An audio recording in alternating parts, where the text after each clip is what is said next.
Hello guys, hope you are fine. आज हम discuss करेंगे the concept of depreciation in income tax ordinance 2001। आप लोगों ने अक्सर देखा होगा कि जब हम इनकम फ्रॉम बिजनेस को हैंडल कर रहे होते हैं तो उस वक्त डेप्रिसिएशन जो है वो एज ए एक्सपेंस अलाउड होती है इनकम टैक्स के अंदर। हम अपनी जितनी अकाउंटेंसी पढ़ते हैं उसमें सारों में बार बार डेप्रिसिएशन को as a non cash item के तौर पर डिस्कस करते हैं और बार बार इस चीज़ को एम्फेसाइज करते हैं कि इसकी वजह से टैक्सेशन में हमें सेविंग हासिल होती है। लेकिन एक बात बड़ी इंपॉर्टेंट है कि वो तमाम सेविंग जो हम वहाँ पे डिस्कस कर रहे होते हैं वो अकाउंटिंग के पर्सपेक्टिव से होती हैं। हमने कभी ये नहीं देखा होता नॉर्मली कि how that depreciation expense is going to impact the idea of income tax और the liabilities in terms of income tax in real world.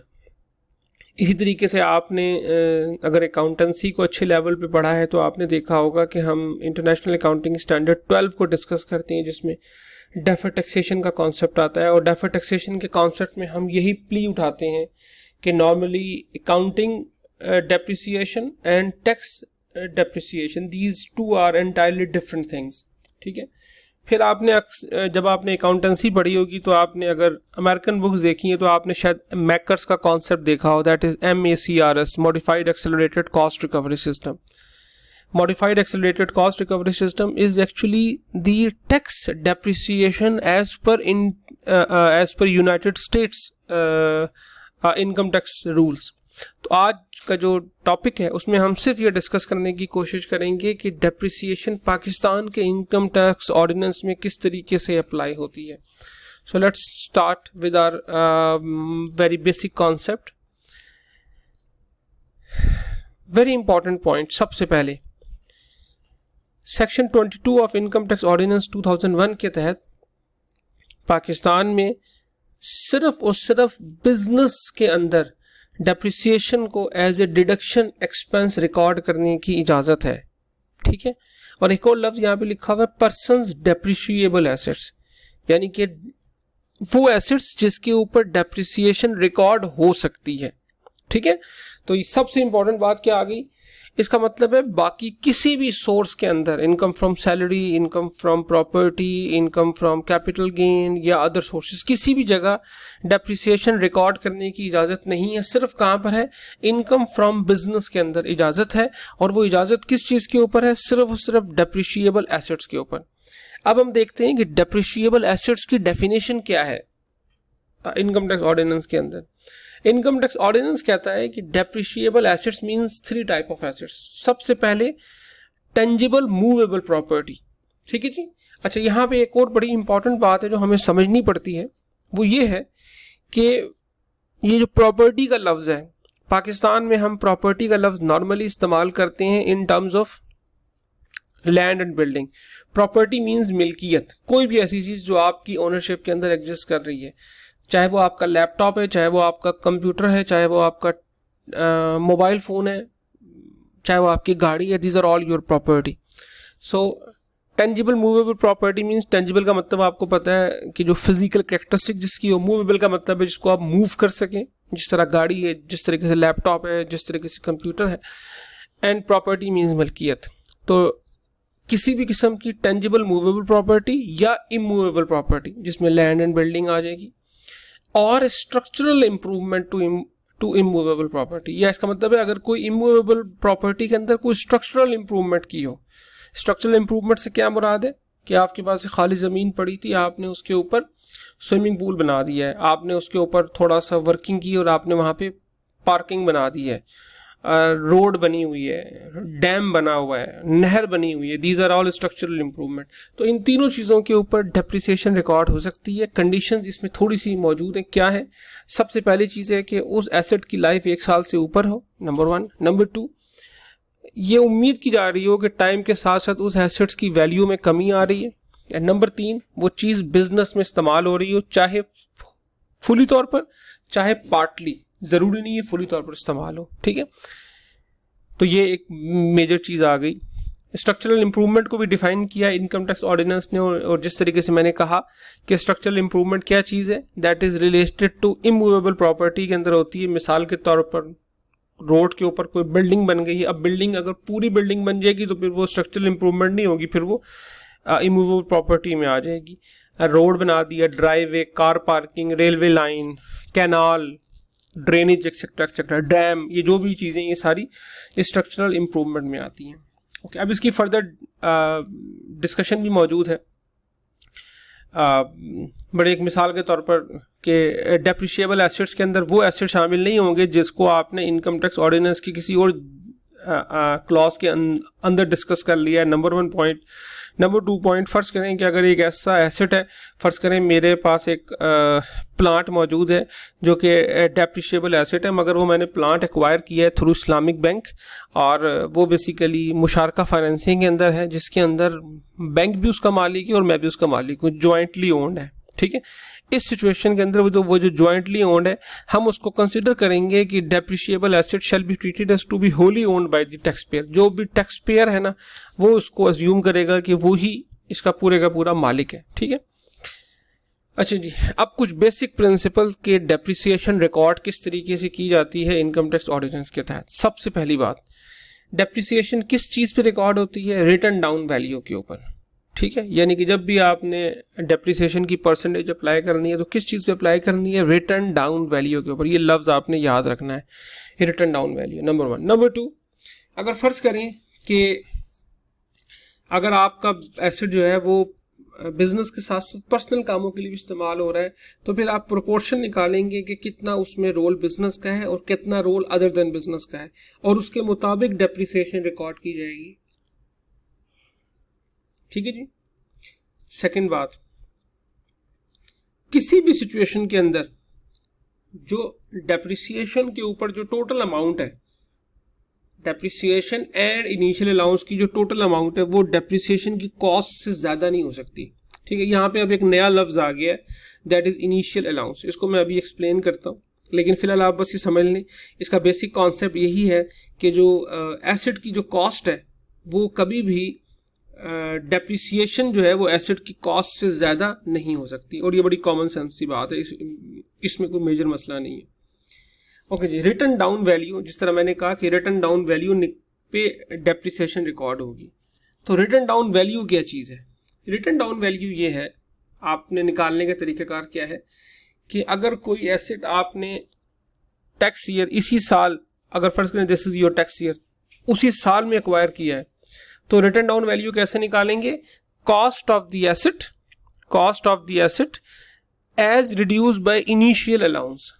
Cost of the asset में से इनिशियल अलाउंस निकाल देंगे, तो जो बाकी बचेगा that will be your written down value.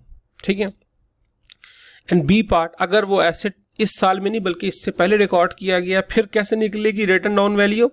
कि cost of the asset minus all depreciations plus initial allowance, इन दोनों को जमा करेंगे, depreciation which is accumulated depreciation plus initial allowance, इनकी जो फिगर होगी इसको माइनस कर देंगे कॉस्ट ऑफ एसेट में से, तो जो आपके पास आएगा that will be considered as written down value, और उस रिटन डाउन वैल्यू के ऊपर आप फिर अप्लाई करेंगे। हम बार बार यहाँ पे एक लफ्ज़ का जिक्र कर रहे हैं, इनिशियल अलाउंस, लेकिन उसको अभी तक हमने एक्सप्लेन नहीं किया, अब हम उसको आगे एक्सप्लेन करते हैं। आप फिलहाल इसको सिर्फ यहीं याद रखें यहाँ तक। अच्छा, अगर फर्ज करें कि आप साल के दौरान किसी जगह पर उस डेप्रिशिएबल एसेट को डिस्पोज ऑफ कर रहे हैं, उसको बेच रहे हैं, उस सूरत हाल में अगर फर्ज करें ऐसा हुआ कि जो आपने एसेट बेचा है उसकी रिटन डाउन वैल्यू जो है वो उससे ज़्यादा पैसे मिल गए हैं, इसका मतलब है अकाउंटिंग की टर्म्स में आप इसको कहेंगे gain on sale of asset. ठीक है, और अगर उससे कम पैसे मिल गए हैं तो अकाउंटिंग की टर्म्स में आप उसको कहेंगे loss on sale of assets. तो ये जो gain on sale of assets है it will be added into income from business, और जो लॉस ऑन सेल है it will be deducted from income from business. These are the basic concepts. Okay, depreciation हम 4 types में discuss करते हैं। सबसे पहली चीज़ कहलाती है नॉर्मल डेप्रिसिएशन, देन कहलाता है इनिशियल अलाउंस जिसका बार बार जिक्र हुआ, उसके बाद कहलाता है फर्स्ट ईयर अलाउंस, और उसके बाद कहलाता है एक्सेलरेटेड डेप्रिसिएशन। ओके जी, सबसे पहले हम देख लेते हैं नॉर्मल डेप्रिसिएशन। नॉर्मल डेप्रिसिएशन से मुराद है ये वही डेप्रिसिएशन है जो हम नॉर्मल अकाउंटिंग में पढ़ते हैं, जिसको निकालने के मुख्तलिफ तरीके हम देखते हैं। सिर्फ यहाँ पे फ़र्क ये है कि जिस तरीके से हम जब अमेरिकन अकाउंटिंग पढ़ते हैं तो हम मैकर्स का कॉन्सेप्ट देखते हैं, MACRS, उसी तरीके से पाकिस्तान में डेप्रिसिएशन के सेपरेट रेट्स मौजूद हैं जो कि इनकम टैक्स ऑर्डिनेंस में दिए हुए हैं।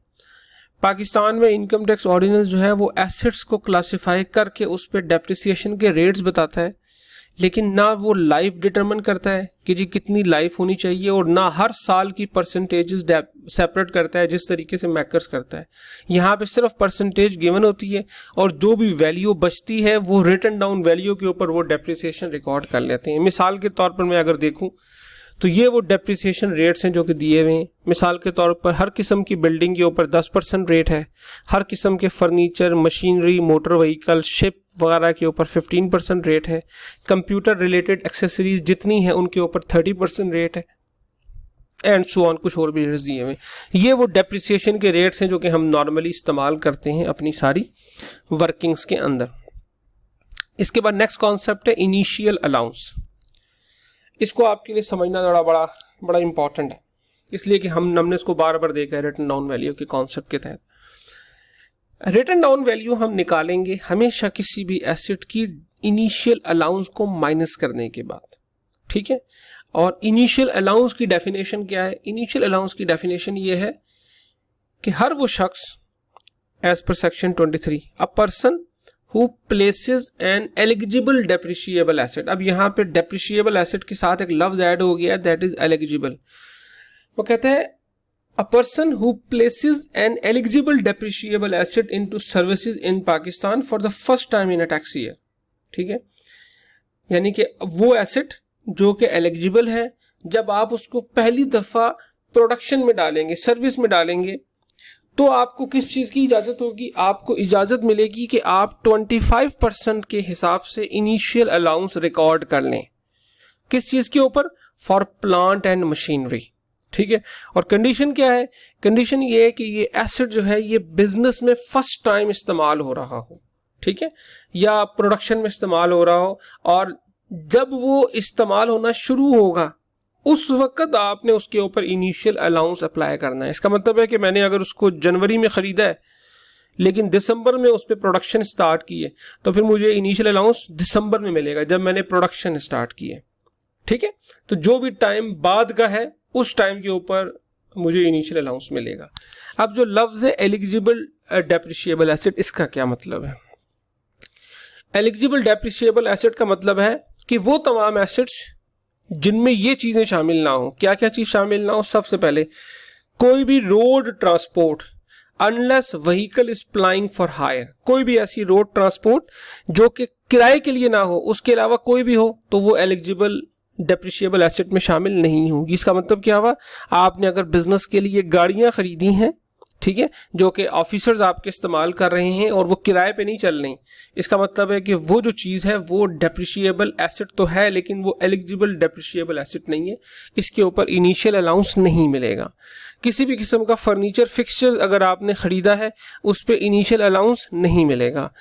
प्लांट एंड मशीनरी जो पाकिस्तान में पहले भी इस्तेमाल हुई है उस पर इनिशियल अलाउंस नहीं मिलेगा। और कोई भी ऐसा प्लांट एंड मशीनरी जिसके ऊपर डिडक्शन आपको इनकम टैक्स के किसी और ऑर्डिनेंस के थ्रू मिल चुका है, उसका बेनिफिट, उस पर भी आपको इनिशियल अलाउंस नहीं मिलेगा। इसका मतलब है इन चीज़ों को छोड़ के अगर कोई एसेट होगा उस पर आपको इनिशियल अलाउंस की ऑफरेंस मौजूद होगी, ठीक है। तो यहाँ तक हमने डेप्रिसिएशन का बेसिक कॉन्सेप्ट देख लिया और हमने इनिशियल अलाउंस का कॉन्सेप्ट देख लिया।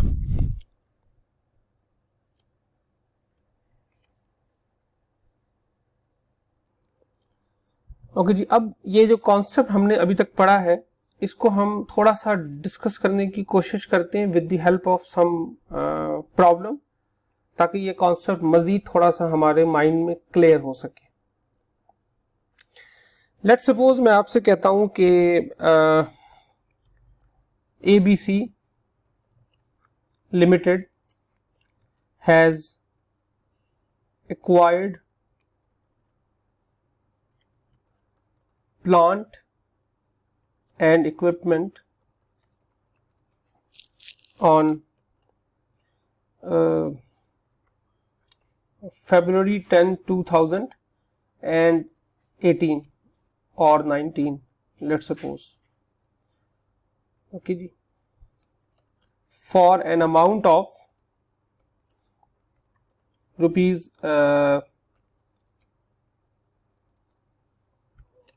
5 मिलियन। ओके, और मैं आपसे कहना चाह रहा हूं कि जी कंप्यूट करें, compute depreciation allowed to ABC limited in the year ended on June 2019. It's ultimately mean I am talking about tax year 2019. ठीक है, कि टैक्स ईयर 2019 पे इसको कितनी डेप्रिसिएशन अलाउड होगी। This is what I am interested in asking. ठीक है, मैं ये चीज मालूम करना चाह रहा हूं। ओके जी, सबसे एक दो जो इंपॉर्टेंट बातें हैं वो क्या है। सबसे जो इंपॉर्टेंट बात है वो बेसिकली यहां पे ये है कि हम जब नॉर्मल डेप्रिसिएशन को समझने की कोशिश करते हैं तो नॉर्मल डेप्रिसिएशन के अंदर तरीकेकार कुछ ऐसा होता है कि डेप्रिसिएशन या तो हम मंथ वाइज मालूम करते हैं या हम इवन डेज भी यूज कर लेते हैं या बाद वक्त हाफ ईयर कन्वेंशन का लफ्ज इस्तेमाल होता है। As far as tax is concerned, tax में सिंपल सा कॉन्सेप्ट है, आपने साल में किसी भी टाइम डेप्रिसिएशन कोई एसेट एक्वायर किया है, आपको उस पूरे साल का डेप्रिसिएशन अलाउड होगा। और जिस साल आपने बेचा है, डिस्पोज ऑफ किया है, आपने किसी भी टाइम डिस्पोज ऑफ किया हो, चाहे पूरा साल के आखिरी दिन में चाहे साल के शुरू में, आपको उस साल का डेप्रिसिएशन नहीं मिलता। इट्स अ सिंपल प्रिंसिपल, पहले साल में पूरा मिलेगा, आखिरी साल में बिल्कुल नहीं मिलेगा। ठीक है, इसका मतलब है कि ये चाहे उसने फरवरी 10 को किया हो चाहे मई की 10 तारीख को किया हो, उसको डेप्रिसिएशन अलाउड होगा। ठीक है, एक तो पहली सिंपल बात होगी। अच्छा, डेप्रिसिएशन निकालना किस चीज के ऊपर है, वो हमेशा निकलेगी रिटर्न डाउन वैल्यू के ऊपर। इसका मतलब है पहले मुझे रिटर्न डाउन वैल्यू अब इस पे निकालनी है। अब देखें इसकी सिचुएशन क्या बनती है। सबसे पहले मैं कह देता हूं जी कि कॉस्ट ऑफ प्लांट, सबसे पहली बात आ गई cost of plant. Cost of plant मेरे पास क्या है जी, दैट इज 5 मिलियन रुपीज। ठीक है, चूंकि ये पहली दफा बिजनेस में इस्तेमाल हो रहा है, मैंने नया खरीदा है। ठीक है, और ये प्लांट एंड मशीनरी भी है, इसलिए सबसे पहले मैं इस पे क्या मुझे इजाजत मिलेगी, मुझे इस पे इजाजत मिलेगी इनिशियल अलाउंस की। और इनिशियल अलाउंस का रेट कितना है, दैट इज 25%। तो जैसे ही मैं इसके ऊपर 25% की वैल्यू को लगाऊंगा तो ये फिगर अप्रोक्सीमेटली बन जाएगी कोई 12,50,000 रुपए। ठीक है, अब जब 12,50,000 रुपए बन गई, अब इसको माइनस करने के बाद जो मेरे पास वैल्यू आएगी that is called return down value. ठीक है, और वो रिटर्न डाउन वैल्यू क्या है, that is 37050 3750 this is the return down value. Okay, अच्छा जी, अब जो डेप्रिसिएशन अप्लाई होनी है वो किस रेट पे अप्लाई होनी है, किस चीज पे अप्लाई होनी है, रिटर्न डाउन वैल्यू के ऊपर अप्लाई होनी है। और रिटर्न डाउन वैल्यू मैंने किस चीज की देखनी है, अब प्लांट एंड मशीनरी की। ठीक है, क्योंकि मैं आपको ऑलरेडी रेट्स इसके बता चुका हूं, मैं आपको दोबारा एक दफा अगर आप कहें तो मैं आपको दिखा दूं, दीज आर द रेट्स। ये रेट्स किस पे है, आप अगर देखें प्लांट एंड मशीनरी के ऊपर रेट कितना अप्लाई हो रहा है, 15%। ठीक है, तो मैं अगर डायरेक्ट इसके ऊपर जाऊं और अब मैं 15% का रेट निकालूं तो मेरे पास सिचुएशन क्या आएगी, मैं ये कहूंगा कि जी डेप्रिसिएशन एक्सपेंस जो मुझे अलाउ हो रहा है at the rate of 15%।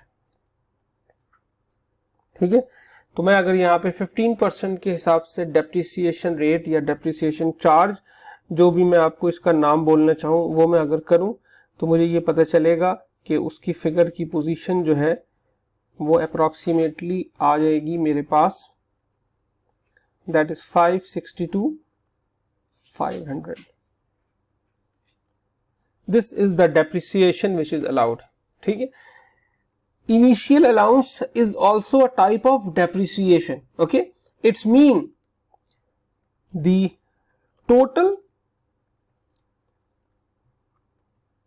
allowable depreciation by FBR मेरे लिए अब वो कितनी होगी, मेरे लिए जो टोटल अलाउएबल डेप्रिसिएशन है वो असल में इन दोनों का सम है।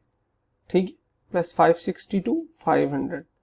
ये सिर्फ एक नहीं है, क्योंकि इनिशियल अलाउंस भी डेप्रिसिएशन की एक टाइप ही है। तो मैं ये कहूँगा कि मेरे पास जो इसकी जो असल फिगर आएगी अब वो कितनी आ जाएगी, वो इन दोनों को जमा करके जो फिगर बनेगी वो मेरे पास आएगी, विच इज 1812,500। ठीक है, अब आप देखें अगर इसी केस में आप नॉर्मल अकाउंटिंग इस्तेमाल करें और फर्ज करें आप अगर स्ट्रेट लाइन मेथड इस्तेमाल कर रहे हो और इसकी लाइफ आपने 5 साल की हुई हो, तो 5 साल की केस में और सैलरी वैल्यू 0 हो तो डेप्रिसिएशन कितनी अलाउ हो जाएगी, 1 मिलियन। अकाउंटिंग की 1 मिलियन और टैक्स की कितनी हो गई, 18 लाख और 12,000 रुपए। ठीक है, दिस इज हाउ डेप्रिसिएशन जो है वो टैक्स के लिए हमेशा कुछ और होती है और बाकी केसेस के लिए हमेशा चेंज हो सकती है। ठीक है, अच्छा अब देखें नेक्स्ट ईयर क्या होगा। जब आप यहां पे आप देख लें जरा, अब नेक्स्ट ईयर क्या होगा, जब ये साल खत्म होगा तो अब मैं लिखूंगा रिटन डाउन वैल्यू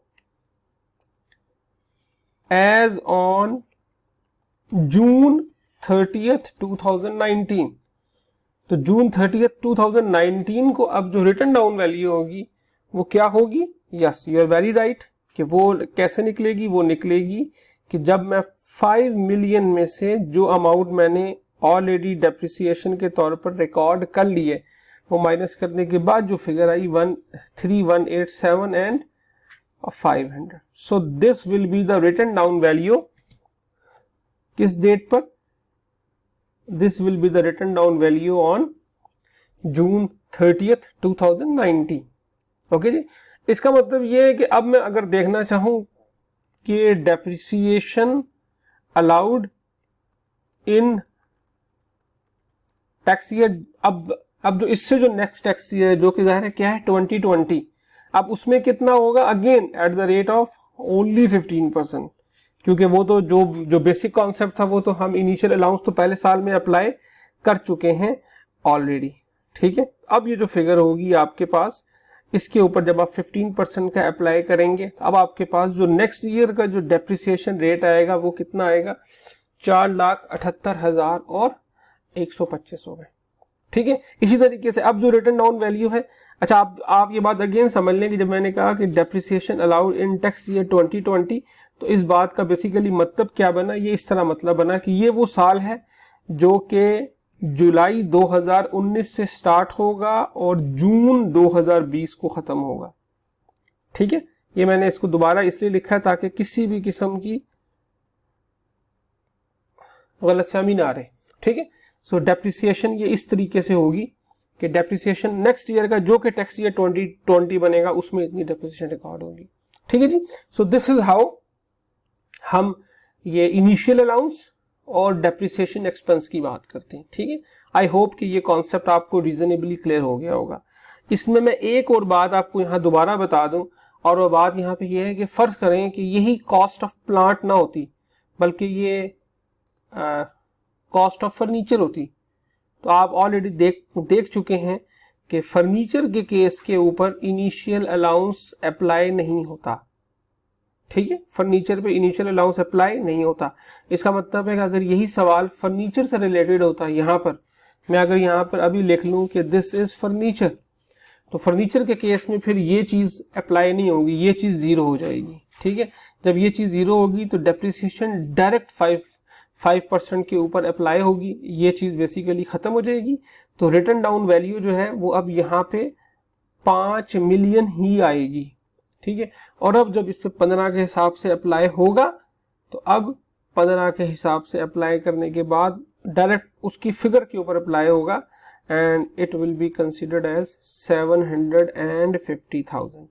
उस सिचुएशन में यहाँ पे जो डेप्रिसिएशन अप्लाई होनी है वो 750,000 होनी है। ठीक है, और टोटल अलाउएबल डेप्रिसिएशन भी अब चूंकि बाकी सारी फिगर खत्म हो जाएगी, इसलिए यहाँ पर भी जो आपके सामने वो वाली फिगर जो डेप्रिसिएशन इस साल अलाउ हो रही है वो सिर्फ 750,000 ही होगी। ठीक है,